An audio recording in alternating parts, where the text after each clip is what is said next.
Hey folks, how you doing? Welcome back to another episode of Beer Bomb Beyond. As usual, I'm Andrew. As you can see, the surroundings have changed a bit, but hopefully this means that I'll be able to do reviews more frequently, and as a result there'll be more content on the channel more regularly. So today I'm bringing you another beer review, and this time it is a collaboration, and it is a relatively new style of beer. What it is this Champagne Citra. It is a Brut IPA, and it is a collaboration between Metal Lane Brewing Co. and Saggy Stone. Saggy Stone based out in Robertson, and Metal Lane, I think probably Cape Town's only inner city brewery or microbrewery.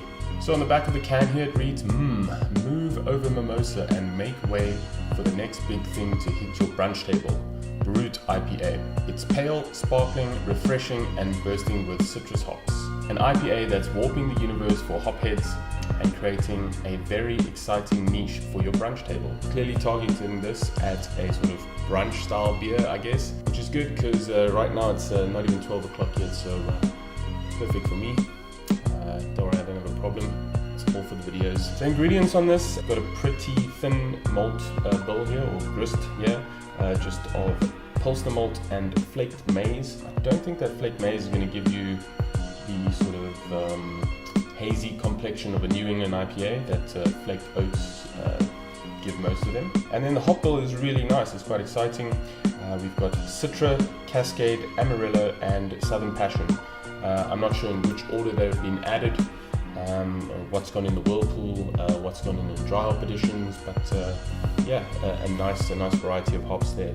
And the yeast is simply USO 5. It's a 500ml can, which is nice and big, and yeah, it comes in at 6.8% ABV, which is pretty perfect for an IPA in my opinion. Plenty of South African breweries doing IPAs that are really low on the ABV rating, probably more to the pale ale scale. Didn't intend for that to rhyme, but yeah, it's nice to see someone with a sort of proper, in my opinion, ABV for an IPA. So I guess there's nothing left to do but to crack this open and get it into a glass. Alright, so they do have a canning date on here, which is nice to see, and it's mid-November. I'm currently having this, and we're about 5 days or so out from Christmas, so maybe not the freshest, but hopefully it's held up well enough with all that hops in it. Spoiler alert, I have had this before, but yeah, excited to try it once again. So the Brut IPA style is a relatively new style, particularly in South Africa, but globally it's pretty new. I guess it's quite difficult, especially from a South African brewer's perspective, to really get this nailed on first time, because there isn't a lot to sort of judge it against. In my opinion, I think this is the first sort of mass-produced, or not really mass-produced, but production Brut IPA in South Africa. I know the other two Brut IPA collaborations that were between Devil's Peak and Afro-Caribbean Brewing Co. And if I'm not mistaken, I think Steph from Little Wolf did a Brut IPA that went on tap for IPA Day earlier in the year. But other than that, we haven't really had a big release like this before in South Africa. So kudos to both Matt and Murray for trying to attempt this style with having very little from a reference point perspective. Ultimately though, a Brut IPA should be a hoppy, bright IPA that finishes very dry. That dryness generally comes from an enzyme. It is not a champagne yeast that they're using, anything like that, even though you might be led to believe that with the name Brut in the title, but it is a particular enzyme that dries out the beer. So appearance-wise, nice, fluffy, sort of rocky, bright white head, pretty clear beer there, a nice golden straw yellow color, more yellow than golden, but really nice bright looking beer, and decent carbonation on that, which is also what I'd like to see. You want that sort of champagne effervescence as well, I guess. So let's dig our noses into it. Wow. So that's actually a really, really nice nose. I know it says citrus forward hops, but there's definitely a lot of like mango in there at the back. Some bright sort of lychees and mango.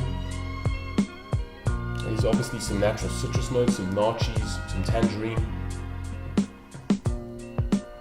but a really nice nose all in all.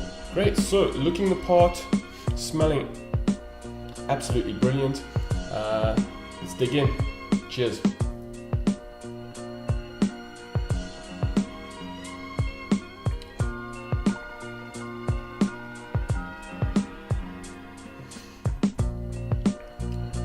Okay, so when I first had this beer, I actually thought it could be drier, but I don't know if it's the time that it's spent in the can. It's actually drying out really nice right now. You know, it hits your mouth, a little bit of an effervescent explosion, and then just cleans out subtle initial bitterness, a little bit of a zesty flavor, and then it's just gone. So it keeps you wanting to go back for another sip. Yeah, and I don't mind obliging. I mean, that is really nice. It's such a crisp, clean beer. I mean, it's not even 12 o'clock as I mentioned, but it is stinking hot already. I'm not sure if you can see my half moons in here, hopefully not. But this is going down an absolute treat. I really think they've nailed it. As I said, I don't have much to compare it against or any benchmarks to really hold it up against. But I think it's such a solid attempt. So all in all, guys, for me, A+ beer. I am sort of on the fence with Brut IPAs. Don't know where exactly I sit just yet. I'm really not as big a fan of it as I am with a New England IPA, but I do like it. It's really good. Solid nose, solid appearance, more of a classic sort of IPA rather than one of these hazy juice bomb IPAs. So classic IPA, but just finishes real nice and dry. It keeps me wanting another sip.